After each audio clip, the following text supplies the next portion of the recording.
आज हम लोग माइटोसिस के बारे में स्टडी करेंगे। इसका हम लोग मीनिंग देखेंगे, इसकी डिस्कवरी, अकरेंस और माइटोसिस के फेजेस की स्टडी करेंगे और फिर उसके बाद इसके जितने स्टेप्स हैं उस पूरे स्टेजेस ऑफ माइटोसिस यानी इंटरफेज, प्रोफेज, उसके बाद फिर प्रोफेज के बाद हम लोग मेटाफेज, एनाफेज और लास्ट में टीलोफेज, इन सब स्टेप्स की हम लोग स्टडी करेंगे। तो इतनी चीज़ें हम लोग इसमें कवर करेंगे। तो सबसे पहले हम देखते हैं कि सेल डिवीज़न क्या होता है, क्योंकि सेल डिवीज़न में ही माइटोसिस आता है। तो सबसे पहले हम समझते हैं कि सेल डिवीज़न क्या होता है। तो देखिएगा, सेल डिवीज़न वर्ड का क्या मतलब है। तो आप सबको क्लियर है कि जो सेल डिवीज़न होता है इसका मतलब होता है कि एक सेल जो होती है ये डिवाइड होकर के दो डॉटेड सेल का निर्माण करती है। दो बना या दो से ज़्यादा भी बन सकता है। तो इस प्रोसेस को हम लोग सेल डिवीज़न कहते हैं। तो सेल डिवीज़न क्या है? When one parent cell divides to form daughter cells, then this is known as cell division. यानी ये जो सेल है जिससे नई सेल बनेगी, इस सेल को हम लोग, इस पुरानी सेल को हम लोग पेरेंट सेल बोलेंगे और ये जो दो नई बन रही हैं इनको हम लोग डॉटर सेल बोलते हैं। ठीक है, डॉटर सेल बोलेंगे। तो डॉटर सेल डिवीज़न का मतलब क्या हुआ? सेल डिवीज़न का सीधा मतलब होता है कि one parent cell divides to form daughter cell, this phenomenon is known as cell division. यानी एक पेरेंट सेल जो होती है वो डॉटर सेल का निर्माण करती है, इसी फिनोमिनॉन को हम लोग सेल डिवीज़न कहते हैं। तो जनरली आप ये देखिएगा कि जैसे सेल को जब डिवाइड करना है तो सेल को डिवाइड करने की ज़रूरत क्या है? ठीक है, what is the requirement of cell division, यानी सेल के डिवाइड होने की क्या आवश्यकता है, क्यों हमें सेल को डिवाइड करना है। तो देखिए, बहुत इंपॉर्टेंट है। सेल डिवीज़न जो है वो सभी सेल की एक फीचर है। सभी सेल में सेल डिवीज़न की प्रोसेस होती है। ठीक है, कुछ सेल्स होते हैं जो नहीं डिवाइड करते हैं, आगे उनके बारे में भी हम लोग चर्चा करेंगे।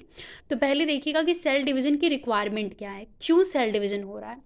तो देखिएगा, सबसे पहली चीज़ तो ये है कि हम सबकी लाइफ जो है, अगर ह्यूमन की बात करें तो वो एक सेल से स्टार्ट हुई है, जिसको हम लोग जायगोट बोलते हैं। लेकिन आपको पता है कि जो बच्चा बॉर्न होता है, जो बच्चा पैदा होता है, उसकी बॉडी में एक सेल तो सिर्फ होता नहीं है। अगर ऐसा होता, सोचिए अगर एक ही सेल ही रह जाता और वही सेल अगर सेल के अंदर डिवाइड होने की कैपेबिलिटी नहीं होती, तो पता चलता कि एक जायगोट ही बॉर्न हो गया, और जायगोट बॉर्न होता तो पता चलता कि बहुत प्रॉब्लम्स क्रिएट हो जाती। लोग बच्चे को ढूंढते कि भाई बच्चा कहाँ गया, क्योंकि एक सेल होता तो दिखाई तो पड़ता नहीं है एक सेल। लेकिन ऐसा नहीं है। जो बेबी बॉर्न होता है, जब बच्चा पैदा होता है, उस न्यू बॉर्न बेबी का जो वेट है वो 3 kg, 3-3.5 किलो का होता है। ठीक है, तो इसका सीधा मतलब ये भाई नॉर्मल सी बात है कि जो बच्चा पैदा हुआ है उसमें एक सेल तो है नहीं, क्योंकि उसमें 3 किलो उसका वेट है। तो कहीं ना कहीं सेल का जो नंबर है वो बड़ा है। तो आपको क्लियर है कि एक सेल से लाइफ स्टार्ट है, लेकिन वो सेल बार बार डिवाइड करती है, जिसको हम लोग क्लीवेज बोलते हैं। सेल यहाँ क्या करेगी? बार बार डिवाइड करेगी और तब जो बच्चा है वो बनेगा, बच्चे की बॉडी बनेगी। ठीक है, तो आपको ये क्लियर हुआ कि अगर सेल डिवीज़न नहीं होता तो इस जाइगोट से बच्चे का निर्माण नहीं हो पाता। ठीक है, तो इसीलिए पहला इंपॉर्टेंट फंक्शन क्या है सेल डिवीज़न का, कि cell division is a important phenomenon through which the growth and development of cell occurs. यानी अगर सेल का ग्रोथ, सेल का डेवलपमेंट या फिर बॉडी की ग्रोथ, बॉडी का डेवलपमेंट कराना है तो सेल डिवीज़न इंपॉर्टेंट है। ठीक है, तो सेल डिवीज़न का पहला रूल क्या हो गया? बॉडी की ग्रोथ कराने के लिए। आपको पता है कि हम लोग की हाइट, जैसे जैसे हम लोग छोटे थे हम लोग की हाइट कम थी, धीरे धीरे हम लोग की हाइट क्या होने लगी? बढ़ने लगी। तो अगर किसी पर्सन की जो हाइट है वो बढ़ रही है, इसका क्या मतलब है कि इसके अंदर सेल का नंबर जो है वो बढ़ रहा है। और सेल का नंबर कैसे बढ़ेगा? जब सेल्स डिवाइड करेंगी, जब पुरानी सेल डिवाइड करके नई सेल बनाएगी तभी सेल का नंबर बढ़ेगा। तो इस तरीके से सेल डिवीज़न के पहले फ़ायदे क्या हो गए? फर्स्ट एडवांटेज है कि cell division is very helpful in growth of the body, यानी बॉडी की ग्रोथ के लिए सेल डिवीज़न इंपॉर्टेंट है। नेक्स्ट पॉइंट ये कि cell division is also important for the development of our body. हमारी बॉडी का जो विकास है उसके लिए भी सेल डिवीज़न इंपॉर्टेंट है। ठीक है, जैसे जाइगोट से बच्चे का निर्माण होता है, बच्चे का विकास हो रहा है, तो इसको कराने में कौन रिस्पॉन्सिबल है? Cell division. उसके बाद और भी आपको एग्जाम्पल देते हैं कि सेल डिवीज़न का और क्या रोल है। तो जैसे मान लीजिए कि आपकी बॉडी का या किसी भी पर्सन की बॉडी का कोई भी पार्ट इतना इंजर्ड हो गया, ठीक है। तो जितना पार्ट इंजर्ड हो जाता है, मतलब क्या हुआ कि वहाँ की सेल जो है वो डैमेज हो गई। लेकिन यहाँ की सेल डैमेज हो गई तो ऐसा तो होता नहीं है कि वैसा का वैसा सेल डैमेज परमानेंट रहा हो, ऐसा नहीं है, बल्कि बाद में फिर नई सेल्स बन जाती है और वो घाव भर जाता है। तो cell division is also important in healing the wound, यानी घाव को भरने के लिए भी सेल डिवीजन इम्पॉर्टेंट है। ठीक है, क्योंकि जब चोट लग जाता है तो वहाँ की सेल्स डैमेज हो जाती हैं, लेकिन जब सेल डिवाइड करती है तो फिर नई सेल्स बन जाती हैं। तो इसीलिए cell division is important for healing the wounds, यानी घाव को भरने के लिए भी सेल डिवीजन इम्पॉर्टेंट है। उसके अलावा अगर देखा जाए तो हम लोग की बॉडी से लगभग हज़ारों की संख्या में, थाउजेंड्स ऑफ सेल, हज़ारों की संख्या में जो कोशिकाएं होती हैं वो हमारे बॉडी में रोज़ मरती हैं। ठीक है, डेली मर जाती हैं, लेकिन फिर उतनी सेल्स जो होती है वो बनती भी रहती हैं। तो हमारी बॉडी के अंदर भी हमेशा प्रिपेयर होता रहता है, हमारी बॉडी मरम्मत करती रहती है, पुरानी सेल्स मरती रहती है और नई सेल का निर्माण होता रहता है। तो अब ये पुरानी सेल जो डेथ हो रही है उससे जो नई सेल पुरानी सेल मर रही है और नई सेल का निर्माण हो रहा है। तो नए सेल्स कैसे बन रहे हैं? With the help of cell division. तो अब तक आप फील कर लिए होंगे या अब तक आपको नॉलेज हो गई होगी कि सेल डिवीजन इंपॉर्टेंट क्यों है। एक बार हम रिकॉल करा देते हैं आपको। Cell division is important for growth of the body, development of the body, for healing the wounds and for repair mechanism. ठीक है, इन सब के लिए सेल डिवीजन जो है वो इम्पॉर्टेंट है। अब इसके बाद आपने ये तो समझ लिया कि सेल डिवीजन इंपॉर्टेंट है, लेकिन सेल डिवीजन जो है वो कैसे होता है? तो देखिए, सेल को डिवाइड करने के लिए उसके पास 3 तरीके हैं। एक तरीका होता है जिसको हम लोग बोलते हैं, फर्स्ट जो तरीका है उसको हम लोग बोलते हैं एमाइटोसिस। और एमाइटोसिस जो होता है ये याद रखिएगा प्रोकैरियोट्स में होता है। प्रोकैरियोट्स या आप सिंपली प्रोटोजोआ कह लीजिए।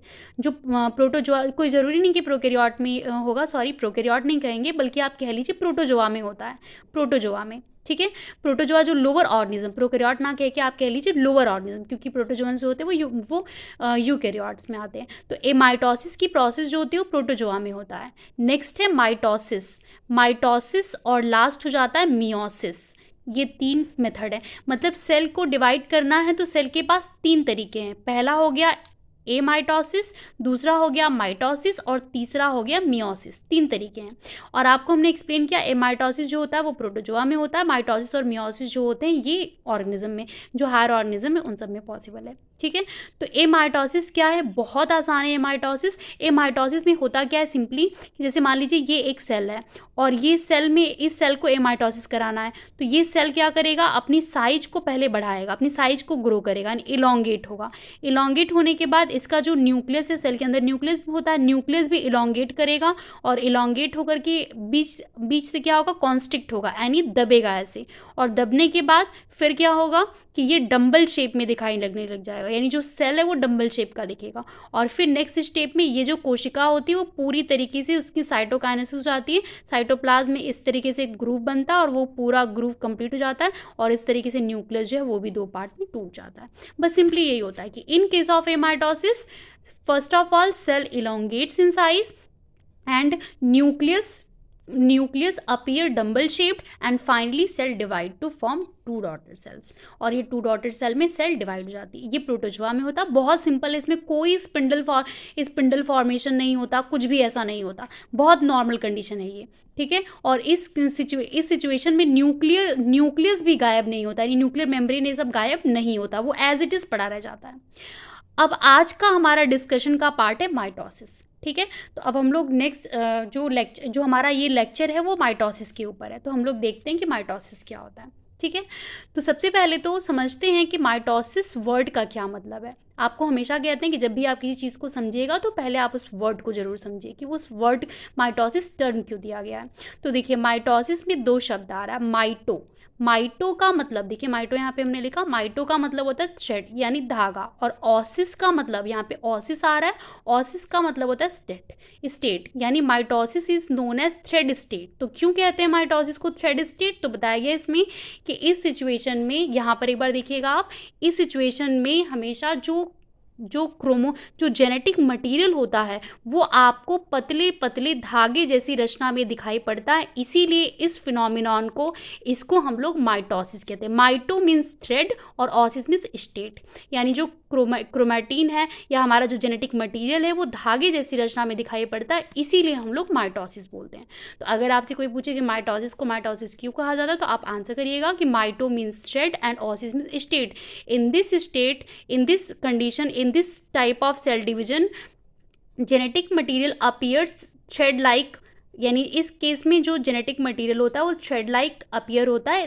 That is why it is known as mitosis, इसीलिए इसको हम लोग माइटोसिस कहते हैं। ठीक है, अब आगे समझते हैं कि माइटोसिस के और कितने नाम हैं, क्योंकि अगर मान लीजिए कोई माइटोसिस नहीं ले रहा और कोई नाम ले रहा तो आप उससे परिचित हों। तो mitosis is also known as somatic cell division. ठीक है, अब समझना है कि इसको सोमैटिक सेल डिवीजन क्यों कहते हैं। सोमैटिक में सोमा वर्ड आ रहा है, सोमा का मतलब होता है बॉडी, यानी माइटोसिस जो होता है वो हमारे बॉडी के सेल्स में होती हैं। ठीक है, हमारे बॉडी की जो सेल्स होती हैं उसमें माइटोसिस होता है। यानी अगर आपको अपनी हाइट, मान लीजिए ये इस तरीके से हम लोग प्रेजेंट, यानी छोटे हैं अभी हाइट में, और फिर धीरे धीरे क्या होता है हम लोग की हाइट बढ़ती चली जाती है। तो कैसे बढ़ रहा है, क्योंकि सेल का नंबर बढ़ेगा, और सेल का नंबर कैसे बढ़ेगा, सेल डिवीजन से बढ़ेगा, और सेल डिवाइड करेगी किस प्रोसेस से, माइटोसिस के थ्रू। तो इस तरीके से हमारी बॉडी की सेल बढ़ जाती है माइटोसिस के थ्रू, इसीलिए इसको हम लोग सोमैटिक सेल डिवीजन कहते हैं, because it occurs our vegetative cells, और या फिर हम कह सकते हैं कि it occurs in our body cells, that is why it is also known as somatic cell division। उसके बाद है कि माइटोसिस को हम लोग इक्वेशनल डिवीजन भी बोलते हैं। क्यों बोलते हैं इक्वेशनल डिवीजन, तो देखिए इक्वेशनल का मतलब होता है बराबर। जैसे ये एक सेल है, ये कोई सेल है, और इस सेल में जब माइटोसिस होगा, ये पेरेंट सेल है, और इस सेल के अंदर जब माइटोसिस होगा तो माइटोसिस से यहाँ पर 2 डॉटर सेल्स बनेंगी, और ये दोनों डॉटर सेल का जो जेनेटिक मटेरियल है या क्रोमोसोम का नंबर होता है वो बिल्कुल एग्जैक्टली सेम होता है पेरेंट सेल की। ठीक है, दैट इज़ वाई इसको हम लोग इक्वेशनल डिवीजन कहते हैं। तो डेफिनेशन क्या हो जाएगा, mitosis is also known as equational division because the daughter cell that are formed from the parent cell having equal genetic material as their parent, यानी इस डॉटर सेल के अंदर जो जेनेटिक मटेरियल होता है बिल्कुल पेरेंट सेल की तरह होता है। जैसे मान लीजिए कि इसके अंदर अगर 4 जेनेटिक मटेरियल है तो इन दोनों के अंदर भी 4 जेनेटिक मटेरियल होगा, कोई इसमें कमी नहीं होगी। ठीक है, बिल्कुल बराबर होता है जेनेटिक मटेरियल पेरेंट सेल की, इसीलिए इसको हम लोग इक्वेशनल डिवीजन के नाम से भी जानते हैं। ठीक है, अब देखते हैं कि माइटोसिस को डिस्कवर किसने किया था। तो देखिए माइटोसिस जो है वो प्लांट सेल में भी होता है और एनिमल सेल में भी होता है। प्लांट भी आपको पता है कि प्लांट में पहले क्या होता है, पहले हम सीड लगाते हैं, फिर सीड से प्लांट, एक छोटा सा प्लांट बनेगा, फिर उस प्लांट से फिर थोड़ा सा और बड़ा होगा यानी ट्री बनेगा। तो इस तरीके से इसकी भी जर्नी चलती है। तो आप क्या देख रहे हैं, हर लेवल पे हाइट बढ़ रही है, और हाइट बढ़ने के लिए रिस्पॉन्सिबल कौन है, सेल का नंबर बढ़ना, और सेल का नंबर कैसे बढ़ेगा, सेल डिवीजन से बढ़ेगा। इसीलिए प्लांट सेल में भी माइटोसिस होता है। तो प्लांट सेल के अंदर माइटोसिस को किसने डिस्कवर किया था, स्ट्रासबर्गर साइंटिस्ट ने, और एनिमल सेल में माइटोसिस को किसने डिस्कवर किया था, फ्लेमिंग ने। ठीक है, और ये सब लर्न करने वाला टर्म है, इसको आपको लर्न कर लेना है। और माइटोसिस शब्द किसने दिया था, तो वो फ्लेमिंग ने, जिन्होंने कि एनिमल सेल में माइटोसिस को ढूंढा था, उन्होंने ही माइटोसिस शब्द को भी दिया था। अब समझना है कि माइटोसिस कहाँ पाया जाता है। तो देखिए माइटोसिस जो होती है वो हमारे, बताया था आपको हमने, ये हमारे बॉडी के सेल्स में भी होती हैं। तो इसको हम लोग जर्म सेल्स बोलते, सोमैटिक सेल्स बोलते हैं। और ये हमारे माइटोसिस जो है ये हमारे बॉडी के जर्म सेल्स में भी हो सकता है। देखिए जर्म सेल का मतलब क्या होता है, हमारी बॉडी में जो सेल्स होती है ना उनको हम लोग 2 कैटेगरी में डिवाइड करते हैं। एक जो हमारे बॉडी को फॉर्म करें यानी सोमैटिक सेल जो हमारे बॉडी में प्रेजेंट होती है, और एक जो जर्म सेल का मतलब होता है वैसी सेल जिसके अंदर जर्मिनेट करने की प्रॉपर्टी हो, यानी जो जर्मिनेट करके कुछ प्रोड्यूस कर सकता हो। किसको प्रोड्यूस करेगा, तो यंगवन को, यानी वैसी सेल जिसके अंदर कोई यंगवन प्रोड्यूस करने की कैपेबिलिटी होती है उसको जर्म सेल बोलते हैं। और जर्म सेल में आपको पता है जर्म सेल हम लोग 2 कैटेगरी में डालते हैं। जो ओवरी है, फीमेल के अंदर जो ओवरी होती है उसमें ओगोनिया होता है, और मेल के अंदर जो टेस्टिस है उस टेस्टिस के अंदर जो स्पर्म होता है। तो इस तरीके से इन दोनों को हम लोग जर्म सेल बोलते हैं। मतलब टेस्टिस के अंदर कौन सी सेल होती है, टेस्टिस के अंदर स्पर्मेटोगोनिया सेल होती है, उसको हम लोग जर्म सेल बोलते हैं, क्योंकि इन दोनों के पास कैपेबिलिटी है कि ये यंगवन को, ये दोनों अगर मिल जाएं तो उससे यंगवन का निर्माण हो जाता है, कोई नया बन सकता है। तो जिस सेल के अंदर कुछ नए बनाने की क्षमता होती है उस सेल को हम लोग जर्म सेल बोलते हैं। ठीक है। तो अभी तक हमने क्या समझा, हमने समझा कि सेल डिवीजन के क्या क्या इंपॉर्टेंट रोल हैं, माइटोसिस शब्द का क्या मतलब है, माइटोसिस के कितने नाम हैं, माइटोसिस की डिस्कवरी प्लांट सेल में किसने किया था, एनिमल सेल में किसने किया था, माइटोसिस शब्द किसने दिया था, और माइटोसिस किस में पाया जाता, तो सोमैटिक सेल में भी होता है और जर्म सेल में भी होता है। ठीक है, तो इतनी चीज़ें हमने स्टडी कर लिया। अब हम लोग देखेंगे माइटोसिस की फेजेस, कि माइटोसिस की कितनी प्रावस्थाएं हैं। तो देखिए, माइटोसिस जो होता है वो 2 स्टेप में कंप्लीट होता है। एक होता है इंटरफेज जो कि मियोसिस में भी आता है, और एक डिवीजन फेज है। देखिए, इंटरफेज पे हमने एक पूरा लेक्चर हमने बनाया हुआ है, आप उसको भी देख लीजिएगा। तो इंटरफेज के लिए देखिए क्या होता है, इंटर का मतलब होता है बीच में। मैं ज़्यादा इसको डिस्कस नहीं करूँगी क्योंकि मैंने ऑलरेडी इसको एक्सप्लेन कर रखा है। तो इंटर का मतलब होता है बीच में, और फेज मतलब प्रावस्था, यानी जैसे ये एक सेल साइकिल चलता है, तो सेल साइकिल में हमेशा क्या होता है कि सेल साइकिल में जब इंटरफेज, मैक्सिमम इंटरफेज होता है, यानी इंटरफेज चलेगा, और थोड़ा सा ये पूरा पार्ट जो है वो इंटरफेज का, और थोड़ा सा पार्ट जो होता है वो डिवीजन फेज होता है या माइटोटिक फेज होता है। तो ये जो पूरा पार्ट होता है इसको हम लोग इंटरफेज बोलते हैं। इंटरफेज क्या है, तो डिवीजन फेज के बीच की प्रावस्था होती है जिसमें सेल अपने आप को प्रिपेयर कर रही होती है, इसीलिए इसको इंटरफेज नाम दिया गया, या इसी को हम लोग प्रिपरेटरी फेज भी बोलते हैं। और नॉन डिवाइडिंग फेज, क्योंकि इस फेज में सेल जो होती है वो डिवाइड नहीं करती है। ठीक है, और आपको पता है इंटरफेज को हम लोग 3 पार्ट में डिवाइड करते हैं, G1, S और G2। G1 फेज जो होता है, इस फेज को हम लोग लॉन्गेस्ट फेज बोलते हैं, और इस फेज में ट्रांसक्रिप्शन यानी एमआरएनए का निर्माण होता है, डीएनए से एमआरएनए बनेगा, और इसी फेज के अंदर प्रोटीन भी बनते हैं। यानी ट्रांसक्रिप्शन और ट्रांसलेशन की प्रोसेस कहाँ होती है, G1 फेज में। एस फेज में क्या होता है, एस फेज के अंदर जो डीएनए होता है वो डबल हो जाता है, या डीएनए जो मतलब डीएनए डबल होने का मतलब डीएनए का रेप्लिकेशन होता है। ठीक है, डीएनए की डबलिंग हो जाएगी, इसीलिए इसको सिंथेसिस फेज बोलते हैं, क्योंकि इस फेज में डीएनए सिंथेसाइज होता है। और लास्ट फेज होता है G2। G2 में क्या होता है, G2 फेज के अंदर जो सेल होती है वो अपने आप को डिवाइड करने के लिए कैपेबल कर लेती है, और यहाँ पर जो साइटोप्लाज्मिक कंटेंट है ये सब बढ़ जाता है। ठीक है, तो ये सारा पार्ट हमने डिस्कस किया, आप उसको देख लीजिएगा। ये हमारे आज के डिस्कशन का पार्ट नहीं है, बिकॉज हम लोग माइटोसिस की स्टडी कर रहे हैं। तो अब हम लोग देखते हैं कि माइटोसिस की फेजेस में डिवीजन फेज कितने पार्ट में है। तो देखिए, डिवीजन फेज की स्टडी जो होती है वो 2 पार्ट में आ जाती है, साइटोकाइनेसिस, फर्स्ट है कैरियोकाइनेसिस, नेक्स्ट है साइटोकाइनेसिस। तो देखिए, कैरियो वर्ड का मतलब आपको पता है, कैरियो वर्ड कैरियन से मिलके बना है, जिसका मतलब न्यूक्लियस होता है, और काइनेसिस का मतलब डिवीजन होता है। तो the division of nucleus is known as karyokinesis, यानी न्यूक्लियस के विभाजन को हम लोग कैरियोकाइनेसिस कहते हैं। देखिए, जब भी किसी सेल को डिवाइड करना पड़ता है तो वो सेल में सबसे पहले जो न्यूक्लियस होता है वो डिवाइड करता है, और फिर बाद में साइटोप्लाज्म डिवाइड करता है। इसीलिए हम लोग हमेशा कैरियोकाइनेसिस पहले पढ़ते हैं, बाद में cytokinesis, because nucleus divides first. Karyokinesis जो होते हैं ये, यानी न्यूक्लियस का डिवीजन जो है वो इतना आसान नहीं होता, जबकि साइटोप्लाज्म का डिवीजन आसान है। ठीक है, और न्यूक्लियस का डिवीजन आसान नहीं होता है, इसलिए इसकी स्टडी हम लोग 4 फेजेस में करते हैं। फर्स्ट है प्रोफेज, सेकेंड है मेटाफेज, थर्ड है एनाफेज, लास्ट है टीलोफेज। यानी प्रोफेज, मेटाफेज, एनाफेज, टीलोफेज। कितने लोगों को ये सीक्वेंस याद नहीं रहता है, पहली चीज़ आप याद रखिएगा, ये हमेशा सीक्वेंस में ही याद रखना है आपको। और जिनको याद नहीं होता है उनके लिए एक टर्म है, उनके लिए एक कोड है, उससे आप लर्न कर लीजिएगा। इसको आप पी मैट करके लर्न कर सकते हैं, पी मैट। पी से प्रोफेज, एम से मेटाफेज, ए से एनाफेज, टी से टीलोफेज। तो आप कोड लर्न कर सकते हैं पी मैट। ठीक है, तो अब हम लोग इसी कैरियोकाइनेसिस में जो प्रोफेज, मेटाफेज, एनाफेज, टीलोफेज है, इसको हम लोग डिटेल में यहाँ पर डिस्कस करते हैं। तो देखिए, यहाँ पर ये माइटोसिस के स्टेजेस हैं। इसमें क्या बताया जा रहा है, सबसे पहला स्टेज जो है इसको हम लोग बोलते हैं इंटरफेज।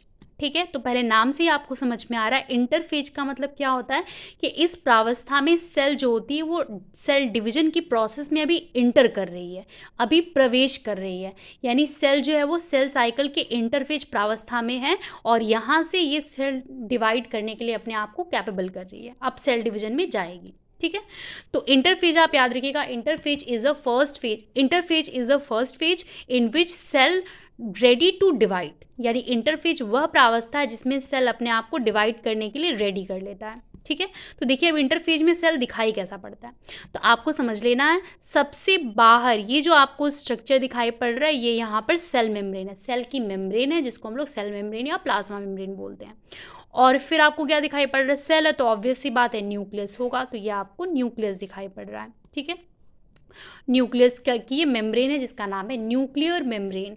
और इसके अंदर आपको मेन चीज़ क्या ध्यान में रखना, क्रोमैटिन। देखिए जो जेनेटिक मटेरियल है वो इंटरफेज में धागे की रचना में होते हैं, थ्रेड लाइक स्ट्रक्चर में अपीयर होते हैं, जिसको हम लोग क्रोमैटिन बोलते हैं। और इसी थ्रेड लाइक अपीयरेंस यानी जेनेटिक मटेरियल जो कि धागे के जैसे दिखाई पड़ता है, इसीलिए इस थ्रेड लाइक अपीयरेंस के होने की वजह से इस पूरे फेज को हम लोग माइटोसिस बोलते हैं, because माइटो means thread, oasis means state, means genetic material appears in thread like, यानी जो जेनेटिक मटेरियल होता है वो थ्रेड लाइक अपीयर होता है, इसलिए इसको हम लोग माइटोसिस टर्म देते हैं। तो यहाँ पर आपको दिखाई पड़ रहा है जेनेटिक मटेरियल जो है वो धागे जैसे हैं, ठीक है। और सेंटर में अभी न्यूक्लियस, देखिए न्यूक्लियोलस गायब नहीं है, अभी न्यूक्लियोलस प्रेजेंट है, बिकॉज सेल अभी डिवाइड नहीं करी, अभी डिवाइड होने वाली है, ठीक है। और यहाँ पर आपको सेंट्रियोल दिखाई पड़ रहा है जिसको हम लोग तारक काय बोलते हैं, ठीक है। और ये सेंट्रियोल है जो कि एक पोल पे दिखाई पड़ रहा है। अभी आपको ये एक सेंट्रियोल दिखाई पड़ रहा है, लेकिन आप याद रखिएगा ये सेंट्रियोल एक नहीं है बल्कि दो है, क्योंकि इंटरफेज आने का मतलब क्या है कि यहाँ पर सेल अपने आप को डिवाइड करने के लिए तैयार कर रही है, और ये सेल जो है वो एस फेज से पास हो चुकी है, क्योंकि आपको हमने बताया था कि पहले G1 आता है, फिर S आता है और G2। एस फेज में जो DNA होता है वो डबल हो जाता है, और एस फेज के दौरान सेंट्रियोल भी डिवाइड कर जाता है। तो यहाँ पर भी देखिए सेंट्रियोल दो है, लेकिन एक ऐसे सामने है, एक ऐसे सामने सेंट्रियोल है और एक जस्ट इसके पीछे प्रेजेंट है, इसीलिए आपको ये दो दिखाई पड़ रहा है, यानी एक ऊपर है और एक जस्ट इसके नीचे है। ये आपको एक दिखाई पड़ रहा है लेकिन है ये एक्चुअल में दो, ठीक है, लेकिन अभी आपको वो दो विजिबल नहीं हो रहा है। यहाँ पर देखिए जो क्रोमैटिन आपको दिखाई पड़ रहा है धागे जैसे, इसके अंदर DNA प्रेजेंट है, ठीक है, इसके अंदर DNA इन सभी के अंदर प्रेजेंट है, और इस फेज को इंटरफेज बोलेंगे। तो अगर आपसे पूछा जाए कि वह कौन सा फेज है जिसमें न्यूक्लियस की स्टडी बेस्ट तरीके से होती है, ठीक है, सेल साइकिल की वह कौन सी फेज है जिसमें न्यूक्लियस की स्टडी अच्छे से होती है, तो आप याद रखिएगा वो फेज होगा इंटरफेज, बिकॉज न्यूक्लियस आपको क्लियर दिखाई पड़ेगा, ठीक है। तो ये आपको लर्न कर लेना है। तो आपने क्या समझा इंटरफेज में क्या होता है, in case of interphase nuclear membrane is present, यानी न्यूक्लियर मेम्ब्रेन प्रेजेंट रहेगा, nucleolus also present and centriole appear, cell एकदम नॉर्मल है अभी, ठीक है। अब इसके बाद देखिए ये आएगा प्रोफेज स्टेज में एंटर कर रहा है, यानी माइटोसिस में सेल एंटर कर गया। जब माइटोसिस में एंटर किया तो अब इस इंटरफेज से जब ये प्रोफेज में आता है तो इसमें कुछ चेंजेस आएंगे। बस आपको देखिए सेल का जो डिवीजन है अगर आपको वो समझना है, यानी माइटोसिस मियोसिस समझना है, तो आपको उसको कंपैरेटिव स्टडी करना पड़ेगा, यानी तुलनात्मक अध्ययन करके ही आप माइटोसिस मियोसिस को बेस्ट तरीके से स्टडी कर पाएंगे। बहुत सारे स्टूडेंट्स इसको रटने की कोशिश करने लग जाते हैं, जिसकी वजह से वो याद नहीं हो पाता है, क्योंकि ये रटने की चीज़ नहीं है। अगर आप समझेंगे, जैसे बहुत लोग ये समझते हैं कि बायोलॉजी जो है वो रटने का सब्जेक्ट है, लेकिन नहीं, बायोलॉजी इतना वास्ट है कि हम इसको रट करके नहीं रट करके हम इसको अपने माइंड में नहीं रख पाएंगे, स्टोर नहीं कर पाएंगे, बिकॉज माइंड जो है वो इतनी चीज़ों को स्टोर नहीं कर पाएगा जितना आप रटेंगे। आप अगर माइंड के पास बहुत कैपेबिलिटी है, लेकिन दिमाग जो है वो समझी चीज़ों को ज़्यादा देर तक रख पाता है, रटी हुई चीज़ों को नहीं। इसीलिए आप जब भी कोई चीज़ पढ़िए बायोलॉजी में, तो आप रटने के ऊपर मत जाइए, उसके कॉन्सेप्ट्स को समझिए। जब आप पढ़ाई में थोड़ा ठहराव लाएंगे और पढ़ाई को अपनी ज़िंदगी से जोड़कर पढ़ेंगे तो वो आपके लिए आसान और मज़ेदार हो जाएगा। तो मैं यही कहना चाहूँगी कि कभी भी बायोलॉजी को रटने की कोशिश मत करिए, बल्कि बायोलॉजी की गहराई में आप जाइए और उसमें चीज़ों को समझिए। जितना गहरा जाएंगे, जितना समझेंगे, आपके लिए आसान होगा, ठीक है। बिकॉज बायोलॉजी बहुत वास्ट है, इसको रट करके आप नहीं काम चला सकते अपना, ठीक है। तो चलिए आगे स्टेप समझते हैं। यानी अगर आपको माइटोसिस मियोसिस अच्छे से समझना है तो आपको कंपैरिजन जरूर देखना पड़ेगा, ठीक है, कि क्या अंतर हो रहा है हर स्टेप के ऊपर। तो देखिए इंटरफेज में भी सब कुछ नॉर्मल है, ठीक है। अब हम लोग देखते हैं प्रोफेज में। प्रोफेज को हम लोग 3 स्टेप में डिवाइड करते हैं, early prophase, mid prophase, late prophase. अगर आपको कॉम्प्लेक्स लगे, ज़्यादा लगे, तो आप चाहें तो आप इसमें से एक किसी फेज को स्किप भी कर सकते हैं, तब भी चल जाएगा, ठीक है, लेकिन मैं आपको पूरा एक्सप्लेन करती हूँ। देखिए इंटरफेज के बाद जब अर्ली प्रोफेज आता है, यानी अभी देखिए शुरुआती प्रोफेज है, अभी बहुत सारे चेंजेस में नहीं आएंगे क्योंकि अभी सेल जो है वो प्रोफेज में एंटर कर रहा है। तो अर्ली प्रोफेज क्या होता है, अर्ली प्रोफेज जो है ये माइटोसिस की फर्स्ट फेज हो गई, ठीक है। और इस फेज में देखिए क्या हो रहा है, यानी जो न्यूक्लियर मेम्ब्रेन है वो भी प्रेजेंट है, यानी nuclear membrane around the nucleus is present, यानी न्यूक्लियर मेम्ब्रेन अभी प्रेजेंट है। उसके बाद आपको क्या दिखाई पड़ रहा है, देखिए अंतर क्या हुआ, अंतर आपको सिर्फ 2 दिखाई पड़ रहा है। एक तो ये कि जो क्रोमोस जो आपको क्रोमैटिन दिखाई पड़ रहा था यहाँ पर पतला है और ये मोटा हो गया, means chromatin condensing to chromosome. अब ये जो क्रोमैटिन है ये कंडेंस हो रहा है। कंडेंस होने का मतलब होता है कि क्रोमैटिन जो है ये मोटा और छोटा होगा। देखिए हमेशा एक वर्ड आता है condensation of chromosome, condensation of chromatin. तो जब भी हम कंडेंसेशन टर्म लेंगे तो आप हमेशा याद रखिएगा कंडेंसेशन का मतलब होता है क्रोमोसोम जो है वो छोटा और मोटा यानी थिक होता है, स्मॉल एंड थिक। तो अगर आप जैसे कोई चीज़ इस तरीके से पतला और पतला है, लंबा दिखाई पड़ रहा है, जब आप इसको दबाएंगे तो ये छोटा और मोटा होता चला जाएगा, इसी को हम लोग बोलते हैं कंडेंसेशन। तो अर्ली प्रोफेज में क्या होता है, chromatin condense to form chromosome, यानी जो क्रोमैटिन है वो कंडेंस होकर के यानी छोटा और मोटा होकर के क्रोमोसोम में कन्वर्ट हो रहा है। तो देखिए अभी पूरी तरीके से क्रोमोसोम बना नहीं है, अभी वो कंडेंस हो रहा है। तो आपको समझना है कि कंडेंसेशन सिंपली होता क्या है। तो देखिए जैसे ये क्रोमोसोम है, जैसे ये क्रोमोसोम नहीं कही बल्कि आप इसको बोल दीजिए कि ये क्रोमैटिन है। ये क्रोमैटिन अभी पतला और लंबा है, इसको जब आप दबाएंगे, कौन दबाएगा, तो इसको दबाएगा प्रोटीन जिसका नाम है कंडेंसिन प्रोटीन। ये ऊपर और नीचे से इसका नाम क्या हो गया, इन दोनों प्रोटीन का नाम हो गया कंडेंसिन प्रोटीन। ये प्रोटीन क्या करेगा, इस पूरे क्रोमैटिन को, ये जो क्रोमैटिन आपको दिखाई पड़ रहा है उसको ऊपर से दबाएगा। जब दबाएगा तो ये क्रोमोसोम, ये जो क्रोमैटिन है ये छोटे, जब आप इस चीज़ को प्रेस करेंगे तो वो सिकुड़ेगा, यानी छोटा और मोटा होगा, जब सिकुड़ेगा तो मोटा हो जाएगा। तो इस तरीके से इस प्रोसेस को हम लोग कंडेंसेशन बोलते हैं। ठीक है, तो इस तरीके से जो क्रोमैटिन है वो कंडेंस होकर के क्रोमोसोम का रूप ले रही है। ठीक है, एक तो फर्क ये हुआ। तो आपको एक फर्क क्या समझ में आया कि during early prophase chromatin condense to form chromosome. ठीक है, नेक्स्ट डिफरेंस देखिए, अभी न्यूक्लियोलस भी प्रेजेंट, इसमें कोई अंतर नहीं है। अगला देखिए क्या दिखाई पड़ रहा है, अब ये जो सेंट्रियोल आपको एक दिखाई पड़ रहा है, ये सेंट्रियोल अब यहाँ पर 2 हो चुके हैं। ठीक है, तो सेंट्रियोल हमने आपको बताया था, सेंट्रियोल का डुप्लीकेशन ऑलरेडी एस फेज में हो चुका है, सिंथेसिस फेज में हो चुका है, और यहाँ पर सिर्फ ये जो 2 सेंट्रियोल थे वो अलग हो गए हैं। अब यहाँ पे देखिए एक सेंट्रियोल यहाँ पर, एक सेंट्रियोल यहाँ पर आ गया, और ये दोनों सेंट्रियोल जो है वो ऑपोजिट पोल पर मूव कर गए। ये पोल कहलाएगा, सेल का ध्रुव है, और दोनों ध्रुवों पर आ चुके हैं। तो अर्ली प्रोफेज में पहला क्या स्टेप हुआ, फर्स्ट स्टेप ये आया कि in case of early prophase chromatin condense to form chromosome and centriole migrate towards opposite pole. ठीक है, अब हम लोग समझते हैं मिड प्रोफेज। तो देखिए मिड प्रोफेज में क्या होता है, इससे आप इसको अंतर करिएगा। ठीक है, तो इससे इसको देखिए और इसको देखिए, कंपैरिजन करिए, दोनों में कंपेयर करिए कि दोनों में क्या डिफरेंस है। तो देखिए क्या लग रहा है आपको, यहाँ पर देखिए यहाँ पर जो आपको दिखाई पड़ रहा है, पहले तो आप न्यूक्लियर की मेम्ब्रेन को देखिए, यहाँ पर न्यूक्लियर मेम्ब्रेन प्रेजेंट थी एज इट इज़, यहाँ पर देखिए अब न्यूक्लियर मेम्ब्रेन धीरे धीरे खत्म हो रही है। ठीक है, तो आप लर्न करिएगा कि ड्यूरिंग मिड प्रोफेज, यानी बीच की, जब प्रोफेज की बीच की प्रावस्था होती है, तो during this phase nuclear membrane start disappearing. अब ये धीरे धीरे डिसअपियर होना स्टार्ट हो रही है, गायब हो रही है। ठीक है, क्यों गायब हो जाती है न्यूक्लियर मेम्ब्रेन, ये भी आपको याद रख लेना है। न्यूक्लियर मेम्ब्रेन इसलिए गायब हो जाती है बिकॉज सेल को जब डिवाइड करना, जब यहाँ पर न्यूक्लियस जब डिवाइड करेगा तो न्यूक्लियस क्या करता है कि अब यहाँ पर स्पिंडल एपरेटस भी बनेगा, स्पिंडल फाइबर भी बनेगा, और आपको पता है सेंट्रियोल प्रेजेंट होते हैं साइटोप्लाज्म में, न कि न्यूक्लियस में होते हैं। तो वहीं से यहाँ पर बनेगा, वहीं से माइक्रोट्यूब्यूल्स या जिस जुड़ करके स्पिंडल फाइबर्स इन सबका निर्माण करते हैं। तो ये साइटोप्लाज्म में ही से ही बन के आता है, इसीलिए सेल आसानी से डिवाइड करे बिना किसी ऑब्स्टिकल के, बिना किसी बाधा के, इसीलिए न्यूक्लियर मेम्ब्रेन हट जाती है। ठीक है, तो देखिए क्या दिखाई पड़ रहा है, अब इस मिड प्रोफेज में क्या हो रहा है कि यहाँ पर जो क्रोमोसोम अभी पूरी तरीके से दिखाई नहीं पड़ रहे थे, अब यहाँ पर क्रोमोसोम जो है वो अच्छे से आपको क्लियर दिखाई पड़ रहा है। तो देखिए लिखा है ना, अभी भी देखिए कंडेंसेशन यहाँ पूरा नहीं हुआ, अब ये कंडेंसेशन यहाँ पर हो रहा है।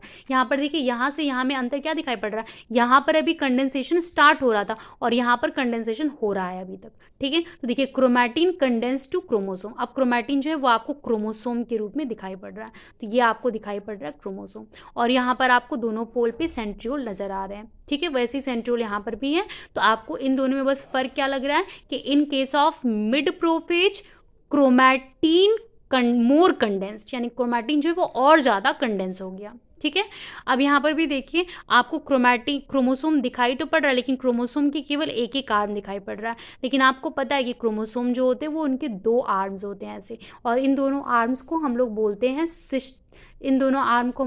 Sister chromatid.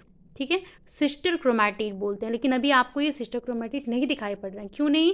क्योंकि अभी सिर्फ कैसी कंडीशन है, एक जैसे मान लीजिए ये एक ऊपर दिखाई पड़ रहा है ना, तो एक आपको दिखाई पड़ रहा है, लेकिन एक जस्ट इसका जो दूसरा वाला पार्ट है दोनों सिस्टर क्रोमैटिड, वो इसके एक जस्ट इसके पीछे प्रेजेंट है ऐसे। लेकिन अभी आपको ये दिखाई नहीं पड़ रहा है क्योंकि पूरा कंडेंसेशन अभी हुआ नहीं है। तो देखिए एक जस्ट इसके पीछे है और एक आगे। तो आपको जब आप देखेंगे माइक्रोस्कोप तो आपको सिर्फ एक एक दिखाई पड़ेगा, लेकिन एक्चुअल में एक इसके पीछे भी है। और एक ऐसे जैसे मान लीजिए कि ये एक ऐसा दिखाई पड़ रहा है, तो इसके अंदर भी डीएनए प्रेजेंट ही है, और एक जस्ट इसके पीछे जो हमें दिखाई नहीं पड़ रहा उसके अंदर भी डीएनए होगा। तो डीएनए की डबल कॉपी है, ठीक है।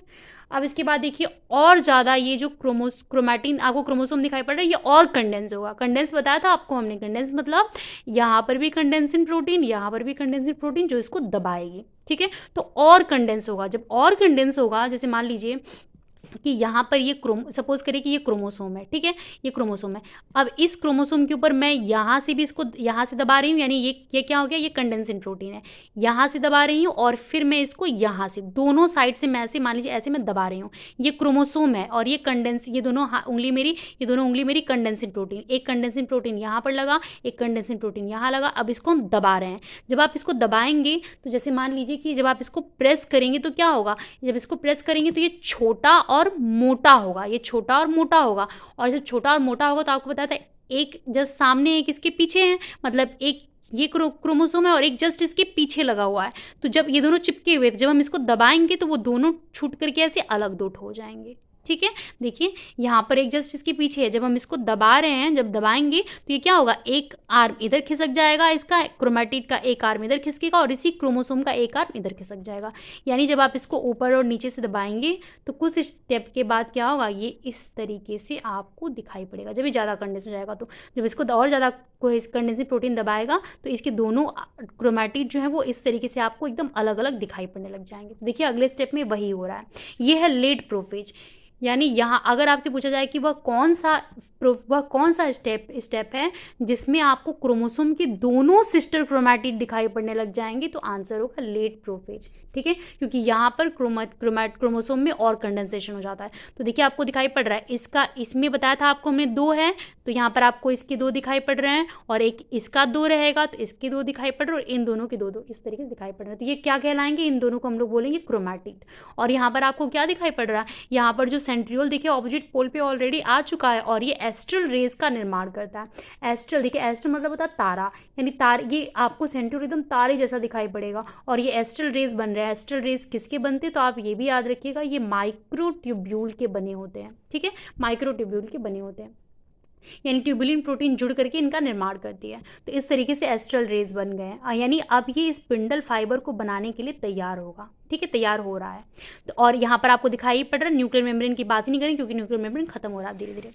अब इसके बाद नेक्स्ट स्टेप में देखिए न्यूक्लियर मेम्ब्रेन एकदम खत्म हो गया, ठीक है, दिखाई नहीं पड़ रहा। अब इसमें आप अंतर करिएगा, इसमें क्या था, अब यहाँ पर क्रोमोसोम के दोनों क्रोमैटिड दिखाई पड़ रहे हैं। अब अगले स्टेप में देखिए ये है मेटाफेज। मेटा मतलब बीच की, मिडल होता है, और फेज में प्रावस्था, ये बीच की प्रावस्था है। इसमें क्या होगा, इस फेज में यही होगा कि यहाँ पर जितने भी, ठीक है, अब हम लोग मेटा फेज देख रहे थे। मेटा का मतलब आपको बताया मिडल होता है, और फेज में प्रावस्था। देखिए इस प्रावस्था में क्या होगा, इस प्रावस्था में ये होगा कि जितने अब यहाँ पर आपको दिखाई पड़ रहा है, ये क्रोमैटिड हो गए और ये क्रोमोसोम्स हो गए टोटल। तो ये जितने भी क्रोमोसोम होते हैं वो सभी क्रोमोसोम जो होंगे वो एकदम बीच में आ जाते हैं। आपको दिखाई पड़ रहा है एकदम बीच में आ गया, और न्यूक्लियर मेम्ब्रेन एकदम गायब हो चुकी है, और सभी क्रोमोसोम जो है वो एकदम बीच में लग गए हैं, ठीक है, बीच में लग गए।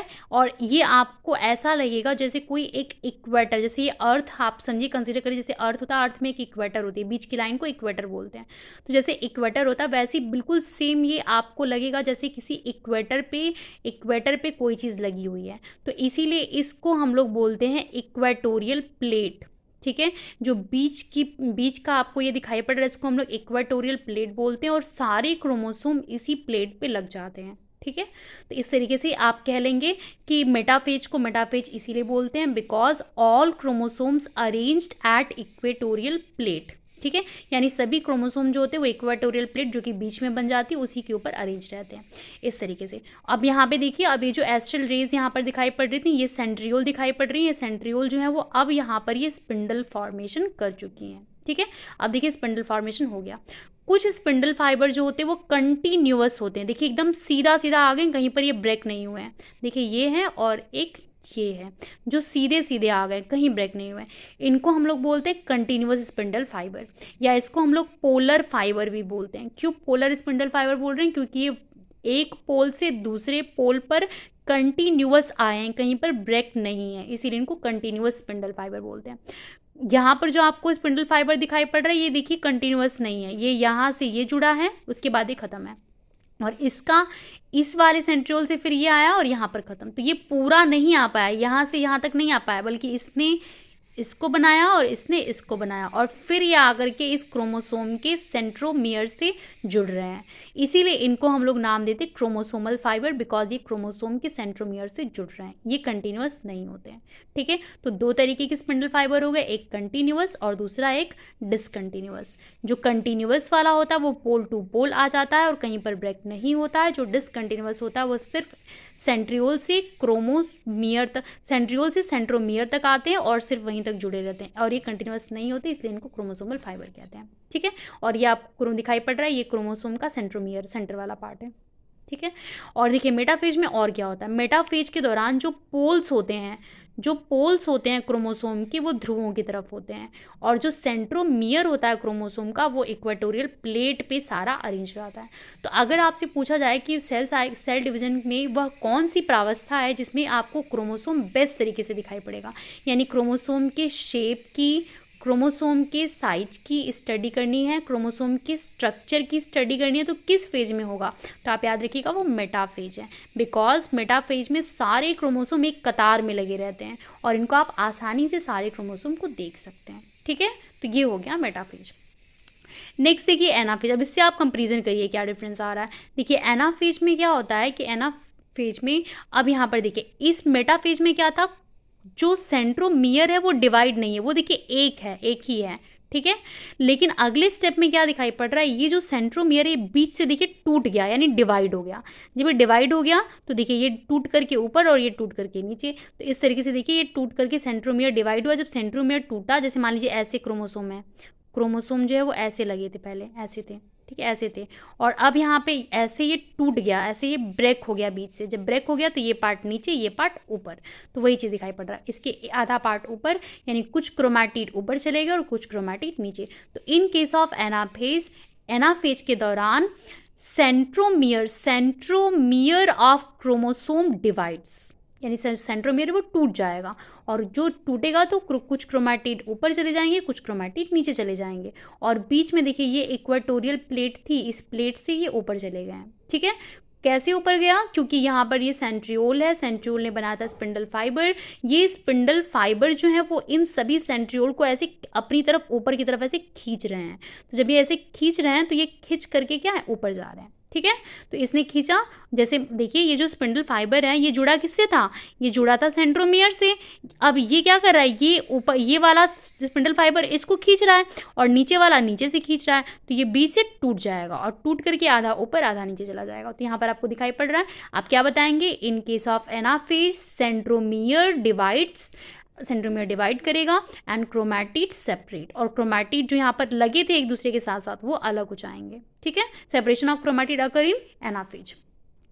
देखिए दिखाई पड़ रहा है ना, ये सेंट्रियोल लिखा हुआ है हमने, और यहाँ पर क्रोमोसोमल फाइबर दिखाया आपको, ये क्रोमोसोमल फाइबर है, बताया था ना क्रोमोसोमल फाइबर क्या होते हैं, वो फाइबर जो कंटिन्यूअस नहीं होते। देखिए ये क्रोमोसोमल फाइबर है जो कि सेंट्रियोल से सिर्फ सेंट्रियोल से इस क्रोमैटिड के सेंट्रोमियर से जुड़ा हुआ है, ये पूरा नहीं है, इसीलिए इसको हम लोग क्रोमोसोमल फाइबर बोलते हैं। और